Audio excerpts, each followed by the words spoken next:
Louange à Allah, nous le louons et nous lui demandons pardon, et nous cherchons refuge auprès d'Allah contre nous-mêmes et contre nos mauvaises actions. Celui qu'Allah guide, il ne sera point perdu, et celui qu'Allah égare, il ne sera point guidé. Et je témoigne que le seul qui mérite l'adoration est Allah, et que Muhammad, sallallahu alayhi wa sallam, est son serviteur et son messager. Bismillah ar-Rahman ar-Rahim. Assalamu alaikum wa rahmatullah wa barakatuh. Nouvelle audio sur la lecture de Riyad as-Salihin, les jardins des vertueux. Aujourd'hui, je souhaite évoquer un thème qui est préjudiciable pour les musulmans et les non-musulmans. La délinquance dans les quartiers dits populaires. Pourquoi je dis que cela est préjudiciable? Parce que je constate que nombreux délinquants sont perçus comme musulmans du fait de leurs origines. Quelles en sont les conséquences? La première avant tout est pour les voisins qui subissent l'environnement hostile de ces quartiers où une minorité dérange le plus grand nombre. Trafic de drogue, agression, vol, faire du bruit en pleine nuit, rouler à toute vitesse dans les rues. Ces voisins n'en peuvent plus et au-delà même de se protéger, ils s'inquiètent surtout pour leurs enfants car ces derniers peuvent être influencés. Une autre conséquence est la stigmatisation qui touche l'ensemble de la communauté musulmane française à cause d'actes qui non seulement ne proviennent pas de l'islam, mais même sont condamnés par notre religion. Cette stigmatisation provient en premier lieu des délinquants, qui commettent des actes blâmables tout en jurant toutes les 2 minutes sur le Coran ou par Allah, et aussi par les médias dits mainstream qui, pour faire de l'audimat et arriver à déclencher une guerre civile, n'hésitent pas à mentir sur la nature même de cette délinquance. D'ailleurs, nous entendons un terme d'une bêtise énorme et qui malheureusement rentre dans le vocabulaire politico-médiatique, le terme islamo-racaille. Alors avec la lecture de certains versets hadiths, nous prouverons qu'il est impossible de se proclamer de l'islam et être un délinquant. Ceci dans l'objectif de déconstruire cette propagande malsaine. Mon intention n'est pas de changer le regard des médias sur nous, car ils connaissent la vérité, mais ce n'est pas profitable pour eux de la dire. L'objectif, pour moi, est de faire comprendre, par la grâce d'Allah Azzawajal, à ces délinquants que nous sommes exaspérés par leur comportement, que nous ne les aimons pas lorsqu'ils font du mal aux autres, que cela nous met en colère lorsqu'ils utilisent du vocabulaire religieux au milieu d'un flot d'insultes. D'ailleurs, ce n'est pas les seuls à utiliser du vocabulaire religieux pour tout et n'importe quoi. C'est quelque chose qui se propage chez les jeunes qui jurent sur le Coran, qui jurent par Allah pour des futilités. Et c'est même utilisé par des non-musulmans aujourd'hui. C'est une sorte de mode, mais une mode qui n'est pas bonne.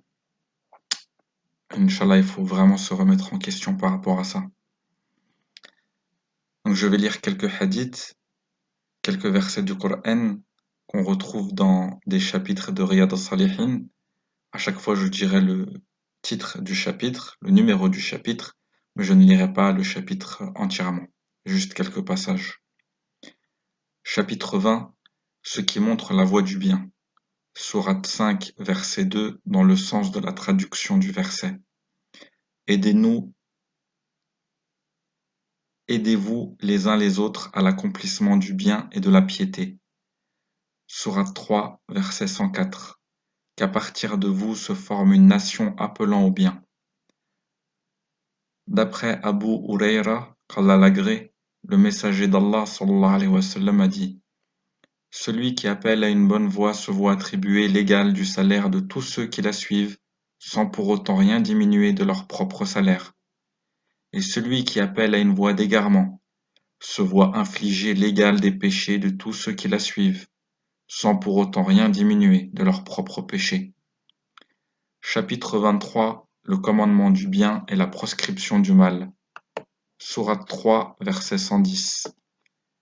Vous êtes depuis toujours la meilleure nation suscitée aux humains. Vous ordonnez les bons usages, vous proscrivez ce qui est réprouvé et vous croyez en Allah. Abu Sa'id al-Khudri, qu'Allah l'agrée, rapporte que le messager d'Allah, sallallahu alayhi wa sallam, a dit que celui d'entre vous qui voit une chose répréhensible la corrige avec sa main. S'il ne le peut pas de sa main, qu'il la corrige avec sa langue. S'il ne le peut pas avec sa langue, que ce soit avec son cœur. Et c'est là le degré le plus faible de la foi. Chapitre 39. Les droits du voisin et l'obligation de faire une bonne recommandation en sa faveur.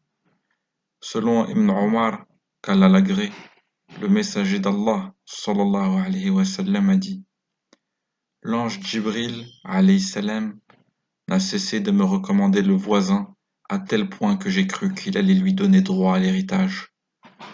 Selon Abu Huraira, qu'Allah l'agrée, le prophète Mohammed sallallahu alayhi wa sallam a dit: Par Allah n'est pas croyant, par Allah n'est pas croyant, par Allah n'est pas croyant.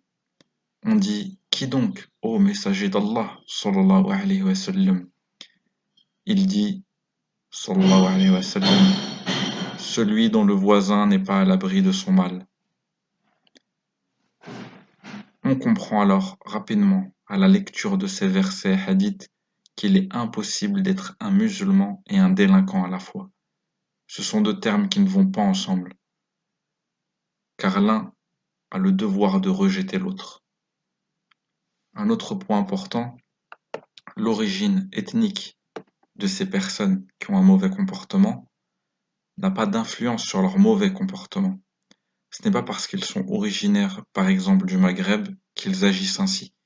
D'ailleurs, au Maghreb ou en Afrique de manière générale, ils ne se permettraient pas un tel comportement, car ils seront immédiatement réprimandés, car ça ne correspond pas aux valeurs de ces pays-là.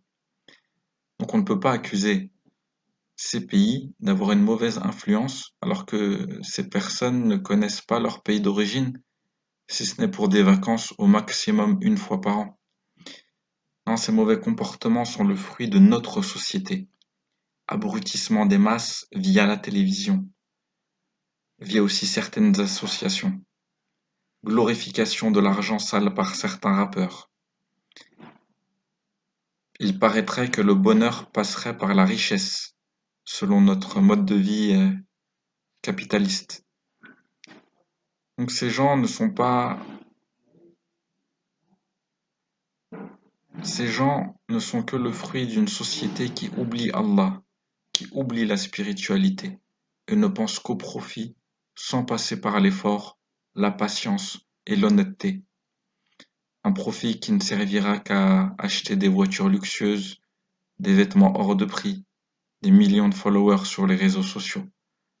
En d'autres termes, tout ça pour le futile qui n'aura aucune utilité le jour des comptes.